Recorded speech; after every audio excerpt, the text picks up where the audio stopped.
बिस्मिल्लाहिर्रहमानिर्रहीम। आज तक के मुअज़्ज़ज़ नाज़रीन अस्सलाम वालेकुम। अब किस्त 160 मुलाहिज़ा फरमाएं। वो चंद लम्हों को खामोश हुई, फिर मेरे चेहरे पर नजरें जमाते हुए बोली, उसने मुझे अपना विजिटिंग कार्ड भी दिया था, लेकिन कभी मेरे जहन में उससे रब्ता करने का ख्याल नहीं आया। हैरत है, लुटेरों और कातिल भी विजिटिंग कार्ड रखने लगे हैं। मैंने कहा, वो कार्ड तुम्हारे पास है या कहीं फेंक दिया है? ड्रेसिंग टेबल की दराज में डाल दिया था, शायद पड़ा होगा, रूपमती ने कहा। लेकिन मैं देख रही हूँ कि तुम रामू के मामले में ज्यादा संजीदा नहीं हो, और ये कोई अच्छी बात नहीं है। वो बहुत खतरनाक आदमी है। मैं बिल्कुल संजीदा हूँ, मैंने कहा। मैं अपने किसी दुश्मन को कमतर या कभी कमजोर नहीं समझता। तुमने तो रामू के बारे में बहुत कुछ बता दिया, मैं मुहतात रहूंगा।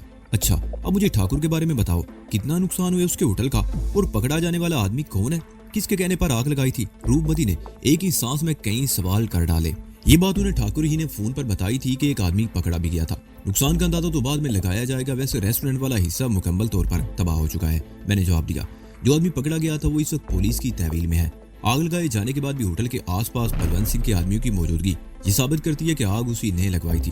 पुलिस बहरहाल जेर हिरासत शख्स से पूछताछ कर रही है। ठाकुर तो बहुत परेशान होगा, ये सवाल जानकी ने किया। उसे परेशान तो होना चाहिए, लेकिन वो हिम्मत वाला आदमी है और मेरा ख्याल उसे ज्यादा नुकसान नहीं उठाना पड़ेगा, मैंने कहा। वो कैसे? रूपमती ने कहा, रेस्टोरेंट और होटल यकीनन इंश्योरेंट होगा। इंश्योरेंस कंपनी से मिलने वाली रकम उसके नुकसान का बड़ी हद तक आदाला कर देगी। हम अभी बातें कर रहे थे कि ठाकुर के भेजे हुए गन मैनों में से एक किसी तरफ से निकलकर हमारे करीब आ गया और मेरी तरफ देखते हुए मोतबाना लहजे में बोला, सड़क पर से एक गाड़ी इस तरफ मुड़ी है हुक्म, उसकी बत्तियां बुझी हुई हैं, उसमें ठाकुर के दुश्मन भी हो सकते हैं, आप लोग अंदर चले जाइए। हम लोग फौरन ही उठ गए। जानकी रूपमती तो अंदर चली गई। मैं पेजेरो के डैशबोर्ड के खाने से रामू वाला पिस्तौल निकाल लिया और बरामदे के एक स्टोन की आड़ में खड़ा हो गया। ठाकुर के भेजे हुए 4 गन मैनों में से 2 हवेली की छत पर थे, जहां से वो चारों तरफ दूर तक निगाह रख सकते थे। 2 ऐसी जगहों पर थे जहां से वो हवेली के दाखिली रास्तों को कवर कर सकते थे। उन्हीं में से एक ने उस गाड़ी को सड़क की इस तरफ मुड़ते हुए देख लिया था और हम लोगों को अंदर जाने के लिए कहा था। उस शख्स ने मुझे पेजेरो से पिस्तौल निकालकर बरामदे के स्टोन की आड़ में खड़े हुए देख लिया था। अगर उस गाड़ी की हेडलाइट्स रोशन होती तो उसकी रोशनी बरामदे में भी नजर आ सकती थी, लेकिन हेडलाइट्स बुझी हुई थी, जिस वजह से वो गाड़ी यहाँ से नजर नहीं आ रही थी। रात के सन्नाटे में गाड़ी के इंजन की हल्की आवाज बड़ा पुरस्रार तासर पेश कर रही थी। मैं सोच रहा था कि वो कौन लोग हो सकते हैं, लेकिन फिर अपने इस ख्याल में खुद ही चुंझला गया। बलवंत सिंह के आदमियों के अलावा और कौन हो सकते थे? उनका ख्याल होगा कि हम सब लोग सो रहे होंगे और वो हमला करके हम सबको खत्म कर देंगे। अचानक हॉर्न की आवाज खामोश फजा में गूंज उठी। मैं उछल पड़ा। ये ठाकुर की गाड़ी के हॉर्न की आवाज थी। वो जब भी यहाँ आता था दूर ही से इस तरह मखसूस अंदाज में हॉर्न बजा दिया करता था। शंकर किसी तरफ से निकलकर दौड़ता हुआ गेट पर पहुंच गया। उसने गेट खोल दिया। उसके हाथ में ऑटोमेटिक राइफल भी नजर आ रही थी। चंद सेकंड बाद ही ठाकुर की गाड़ी गेट में दाखिल होकर पेजेरो के पीछे रुक गई। मैं सुतून की आड़ से निकलकर सामने आ गया। गनमैन कहाँ है? उसने मुझे हाथ मिलाते हुए पूछा। पोजीशन पर है, मैंने जवाब दिया। तुम्हारी गाड़ी को सड़क पर इस तरह मुड़ते हुए देख लिया गया था। बत्तियां बंद होने की वजह से हमें शुबा हुआ था कि ये गाड़ी दुश्मनों की भी हो सकती है। ये मेरे लिए भी हैरत की बात है, ठाकुर ने आगे बढ़ते हुए कहा। मेरी समझ में नहीं आ रहा कि दोनों हेडलाइंस ने बैक वक्त काम करना छोड़ कैसे दिया। बहरहाल सुबह चेक कराऊंगा, लेकिन तुम अभी तक कैसे जाग रहे हो? हम सभी जाग रहे थे, मैंने कहा। हम लोग तो उधर लॉन में बैठे हुए थे। गनमैन ने तुम्हारी गाड़ी सड़क से इस तरफ मुड़ते देखकर हमें अंदर चलने को कहा।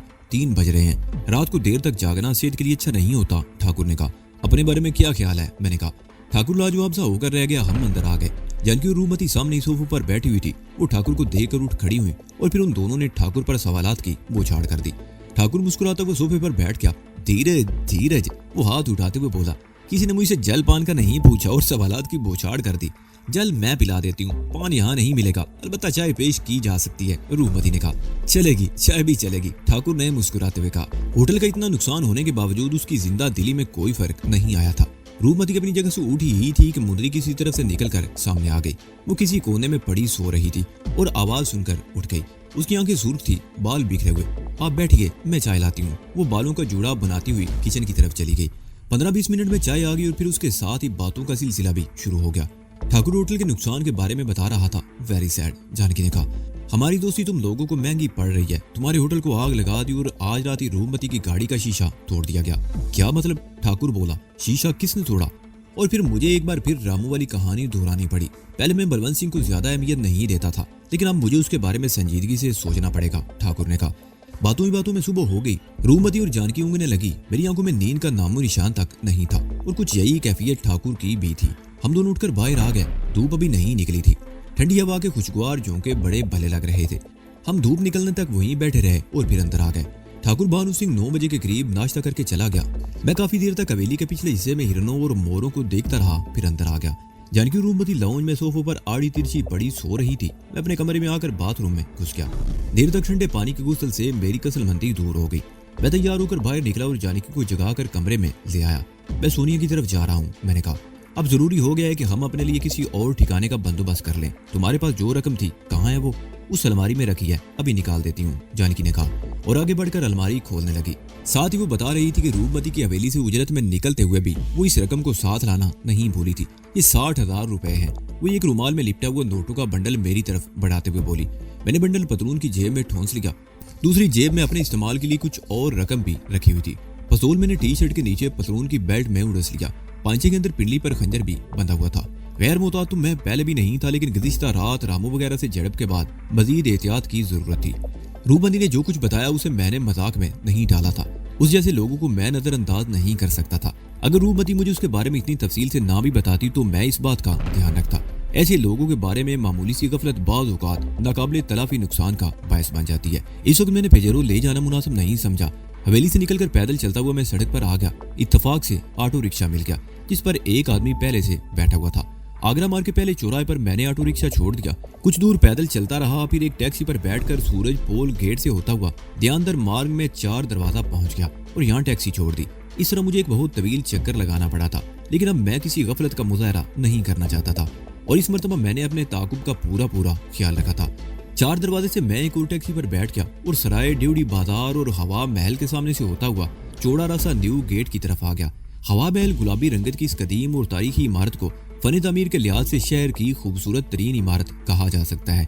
5 मंजिला ये इमारत सन 1799 में सिवाय प्रताप सिंह ने बनवाई थी। ये इमारत एक बुलंद चबूतरे पर बनी हुई है। चबूतरे तक पहुंचने के लिए 5 कुशादा सीढ़ियां हैं और उससे आगे इमारत में दाखिले के लिए मेहराबी दरवाजे हैं।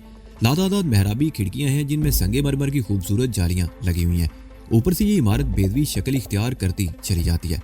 मैं कई मरतबा हवा महल के सामने से गुजरा था, मगर अभी तक अंदर जाने का मौका नहीं मिला था। टैक्सी मैंने गली के मोड़ पर ही छोड़ दी। बाजार में खासा रश था। मैं कुछ देर इधर उधर टहलता रहा और फिर गली में दाखिल हो गया। इमारत में भी लोगों की आमदोरफ्त थी, लेकिन किसी ने मेरी तरफ तवज्जो नहीं थी। दूसरी मंजिल पर रायदारी के आखिरी फ्लैट के सामने मैं रुक गया और दरवाजे पर हल्की सी दस्तक थी। दरवाजा फौरन ही खुल गया, लेकिन सोनिया की बजाय एक और औरत को देखकर मैं चौंक सा गया। मुझे अंदाजा लगाने में दुश्वारी पेश नहीं आई कि ये माधुरी थी और सोनिया ने बताया था कि वो सुबह 8 बजे ड्यूटी पर चली जाती है, लेकिन इस वक्त उसे घर पर मौजूद देखकर मैं चौंके बगैर ना रह सका। मुझे सोनिया से मिलना है, मैं उसका दोस्त हूँ, अंदर आ जाओ। उसने मेरी बात काटते हुए दरवाजा पूरी तरह खोल दिया। मैं उसकी दोस्त हूँ माधुरी, उसने तारुफ कराया। सोनिया डॉक्टर के यहाँ गई है, बस आती ही होगी। डॉक्टर के पास? मैंने चौंक कर उसे देखा। हाँ, हल्का सा टेम्परेचर हो गया था, माधु ने कहा। रात को उसे कुछ हुंडों ने घेर लिया था। अपने आप को छुड़ाने की कोशिश करते हुए उसे कुछ अंदरूनी चोटें आई थी। शायद उन चोटों और खौफ की वजह से उसे ताप चढ़ गया था। तुम अंदर आकर बैठ जाओ, वो आती होगी। उसने मुझे तुम्हारे बारे में बता दिया था। मैं अंदर दाखिल हो गया। माधुरी ने दरवाजा बंद कर दिया और मुझे सोनिया के कमरे में ले आई। मैं कुर्सी पर बैठ गया। माधुरी भी मेरे सामने पलंग की पट्टी पर टिक गई। मैं उसकी तरफ देखने लगा। उसकी उम्र 25 और 30 के दरमियान रही होगी। दराज कामत, बड़ा बड़ा सडोल जिस्म, चेहरे के नकूश नहायत दिलकश और आंखें बादामी जिनमें सितारों जैसी चमक थी। उसने शलवार कमीज पहन रखी थी, लेकिन दुपट्टा नाम की कोई चीज नहीं थी। वो जोधपुर की रहने वाली थी और मुलाजमत के सिलसिले में यहाँ मुकीम थी। सोनिया की तबीयत ज्यादा खराब है क्या? मैंने पूछा। मामूली सा टेम्परेचर था, परेशान होने की जरूरत नहीं, माधुरी ने कहा। वो तो डॉक्टर के पास जाने को तैयार नहीं थी, मैंने ही जबरदस्ती भेजा है। ताप मामूली भी हो तो गफलत नहीं बरतनी चाहिए। सोनिया ने बताया था कि तुम जोधपुर गई हुई हो। कब वापस आई? मैंने पूछा। कल शाम, माधु ने जवाब दिया और फिर अपनी जगह से उठते हुए बोली, मैं तुम्हारे लिए चाय बना कर लाती हूँ। सोनिया कहेगी कि मेरे दोस्त को जल पानी भी नहीं दिया, मुझे सिर्फ एक गिलास ठंडा जल पिला दो, चाय का तकल्लुफ मत करो। मैंने कहा। सिर्फ 2 मिनट। उसने कमरे में आकर पानी का गिलास मेरी तरफ बढ़ा दिया। गिलास लेते हुए मेरी उंगलियां उसकी उंगलियों से छू गई। वो मेरी तरफ देखकर मुस्कुरा दी। तकरीबन आधे घंटे बाद सोनिया आ गई। उसका चेहरा सूता हुआ था। वो सूरत ही से बीमार लगती थी। थकन के आसार भी नुमाया थे। लगता था जैसे वो मीलों का फासला पैदल तय करके आई हो। मुझे देखकर उसके चेहरे पर रौनक आ गई। माधुरी ने उससे सूरत-ए-हाल दरियाफ्त की और फिर कमरे से निकलकर किचन में चली गई। सोनिया बेड पर लेट गई। हाथ में पकड़ी हुई दवाएं उसने साइड टेबल पर रख दी। तुम्हें बुखार क्यों हो गया? रात को डर गई थी क्या? मैंने पूछा। उस मुस्टंडे से धींगा मुश्ती में कुछ अंदरूनी चोटें लगी थी, सोनिया ने कहा। उस वक्त तो एहसास नहीं हुआ, लेकिन रात को तकलीफ शुरू हो गई। यहाँ और यहाँ। उसने पहले सीने पर और फिर पुश्त पर बाएं शोल्डर ब्लेड पर हाथ रखा। बड़ी शिद्दत से दर्द उठता रहा। यह भी अच्छा था कि माधुरी कल शाम को वापस आ गई। वो मेरी सिंकाई करती रही। रात ही को बुखार हो गया था। इस वक्त भी 1-200 के लगभग है। डॉक्टर ने इंजेक्शन लगा दिया है और कुछ दवाएं भी दी हैं। वो चंद मुको खामोश हुई, फिर बोली, मैं तो समझी थी कि तुम आज भी गोल कर गए। आज तो मुझे हर सूरत ही आना था, लेकिन अब शायद तुम्हारी वजह से मामला कुछ लेट हो जाए। मैंने कहा, 1-2 दिन की बात है। सोनिया मुस्कुराई। आज बुखार उतर गया तो मैं कल ही अपनी मुहिम शुरू कर दूंगी। डॉक्टर ने कोई खास चीज खाने को कहा हो तो बताओ, मैं बना दूं।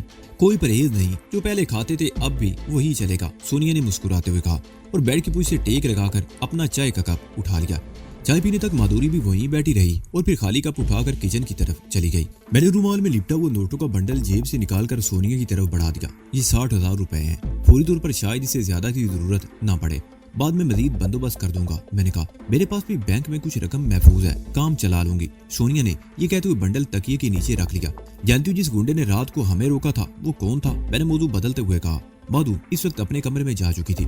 उनमें एक का नाम पांडु और दूसरे का शायद रामू था। सोनिया ने कहा, दोनों ने एक दूसरे को इन्हीं नामों से मुखातिब किया था। हाँ, मैंने इस बात में सर हिलाया, यही नाम थे उनके।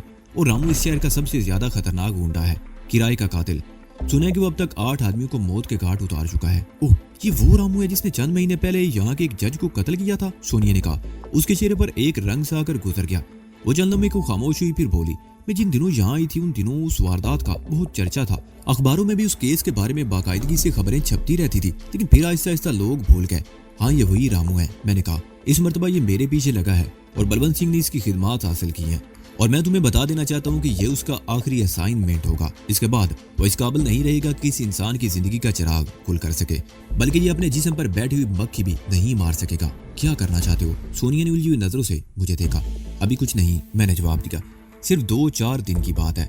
माधुरी के आ जाने से हमने एक बार फिर मौजू बदल दिया।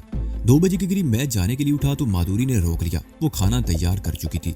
दाल चावल खाकर वाकई मजा आ गया। मैं उस इमारत वाली गली से निकलकर पैदल ही चलता हुआ न्यू गेट वाले चौराहे पर आ गया। आसमान पर हल्के हल्के बादल छा रहे थे और मौसम खासा खुशगवार था। ऐसे में पैदल ही चलते रहने को जी चाहता था, लेकिन मैं इस वक्त तफरीह के मूड में नहीं था।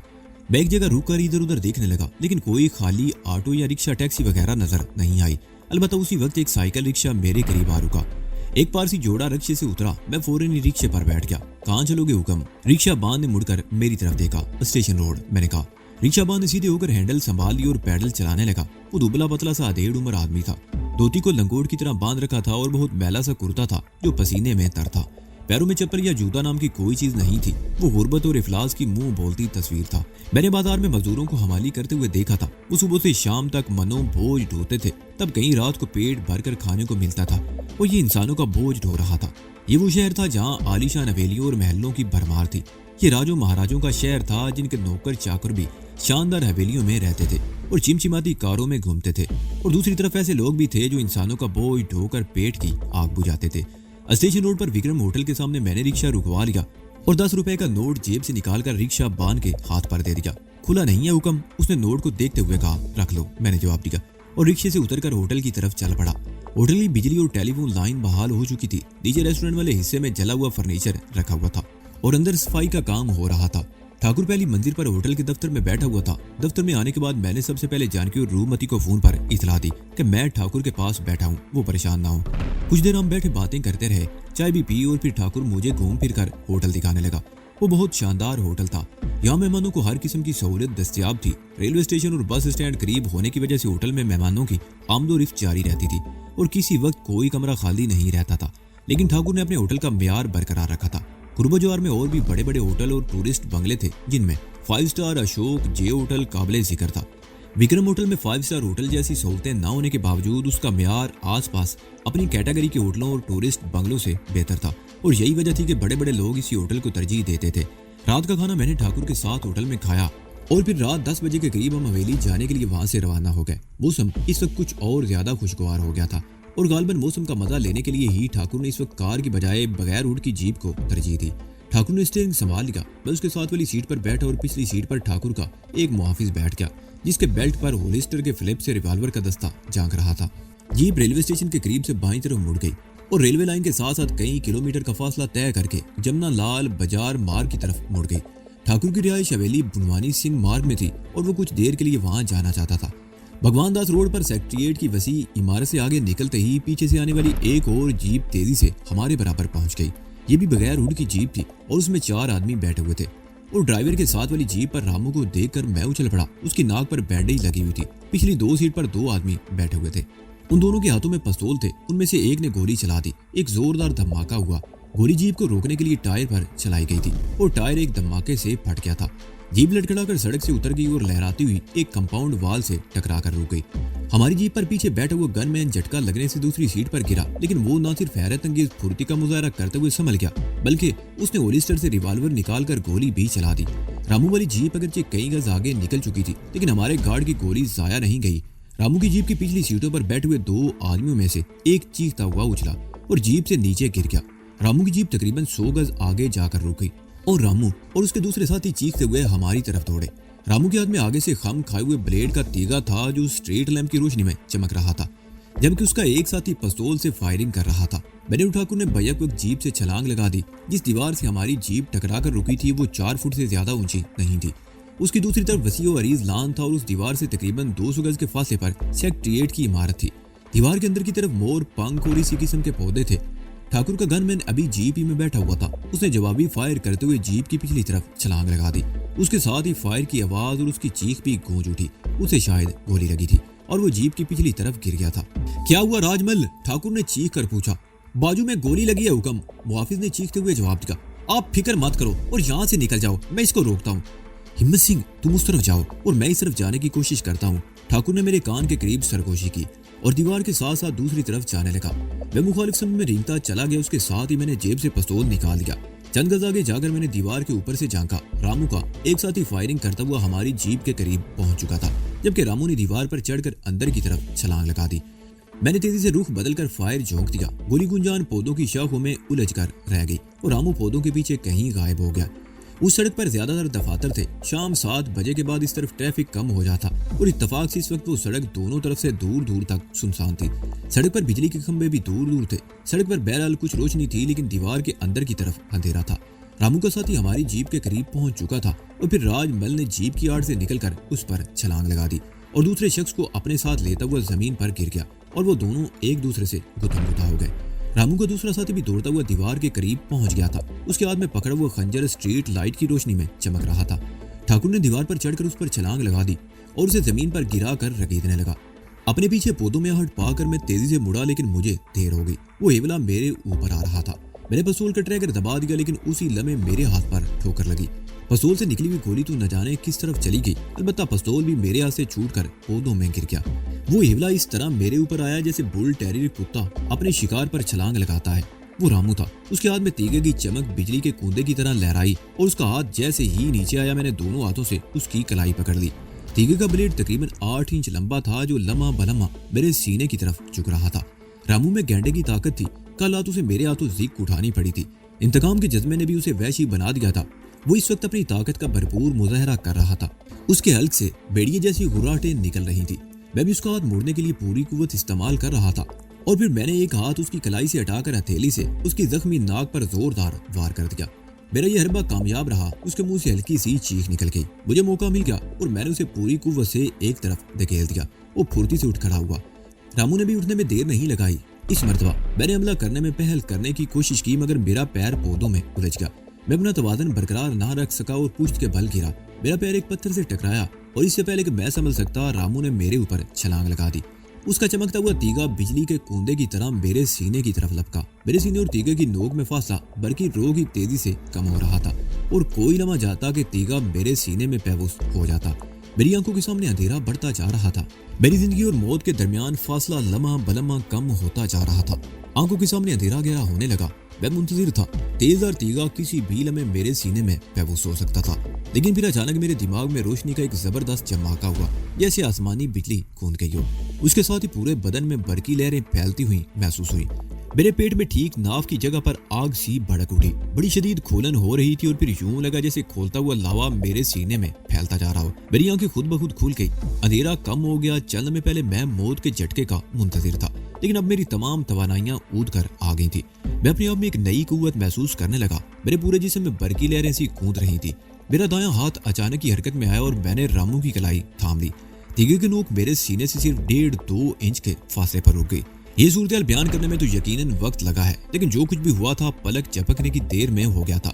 रामू किराए का कातिल, इस शहर का सबसे बड़ा दादा, मेरी जान का गाहक, जो मेरी जिंदगी का खात्मा करने जा रहा था।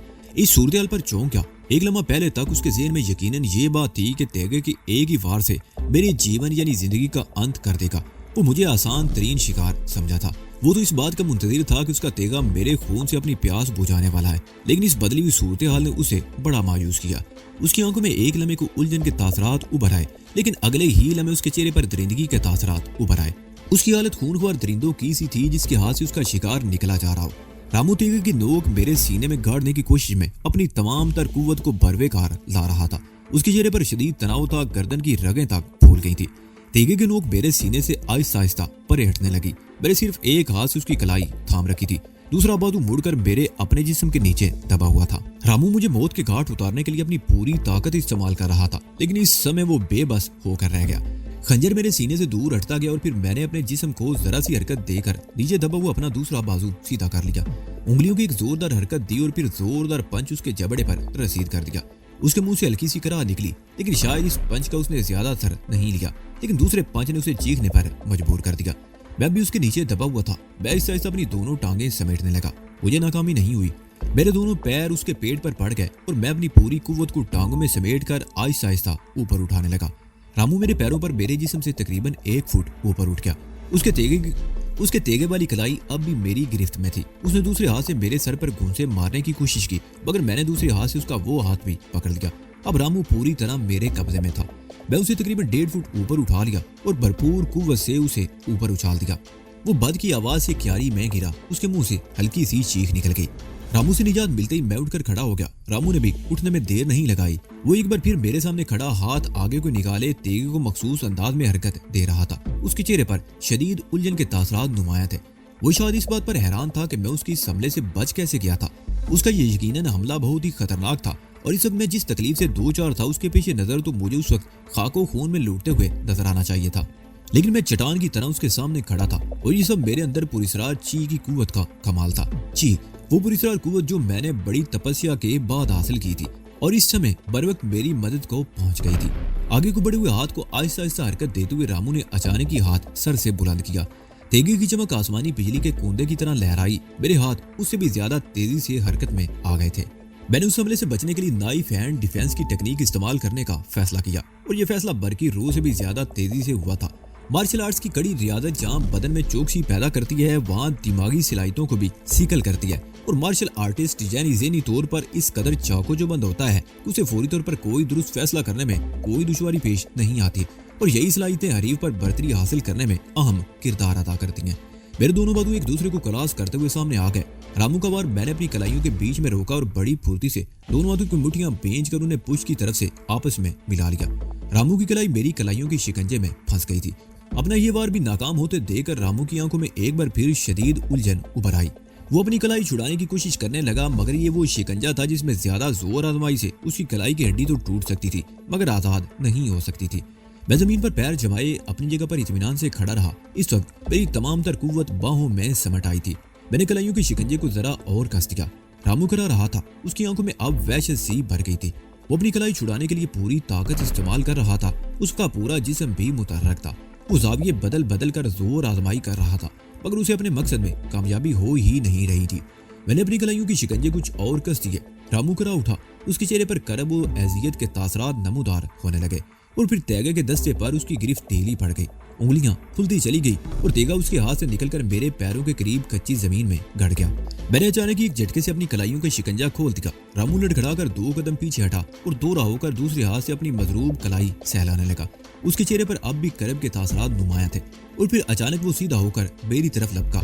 उसका ख्याल था कि मैं गफलत में मार खा जाऊंगा, लेकिन मैंने बड़ी फुर्ती से उछलकर साइड किक लगा दी। जरब उसके पहलू पर लगी, वो बिलबिलाता हुआ गिरा, लेकिन उसने उठने में भी हैरत अंगेज फुर्ती का मुजाहरा किया। मैं उसे संभलने का मौका दिए बगैर एक बार फिर ताकतवर स्प्रिंग की तरह अपनी जगह से उछला। इस मर्तबा मैंने किक नहीं लगाई। मेरी दोनों टांगे कैंची की तरह उसकी गर्दन से लिपट गई। उसके साथ ही मैंने अपने आप को दाईं तरफ जोरदार झटका दिया। नीचे गिरते हुए मैंने तो दोनों हाथ जमीन पर टिका दिए, लेकिन रामू चीखता हुआ नीचे गिरा। मैं फौरन ही उठकर खड़ा हो गया और इस मर्तबा मैंने उस पर ठोकरों की बारिश कर दी। रामू गधे की तरह पिटता रहा। मेरी हर ठोकर पर वो बिलबिला उठता। मुझे वो आसान शिकार समझा था, मगर वो खुद आदाब में फंस गया था। और मेरा ख्याल था कि अब वो अपनी जान छुड़ाने की कोशिश में था। मैंने एक और ठोकर मारना चाही तो उसने मेरा पैर पकड़कर जोरदार झटका दिया। मैं एक पैर पर नाच कर रह गया और लड़खड़ा कर पुश्त के बल पौधों में गिरा। मेरा ख्याल था कि रामू इस मौके से फायदा उठाते हुए मुझे दबोचने की कोशिश करेगा, लेकिन मुझे ये देखकर बड़ी हैरत हुई कि उसने उठकर एक तरफ दौड़ लगा दी। मेरे होंठों पर खफीफ सी मुस्कुराहट आ गई।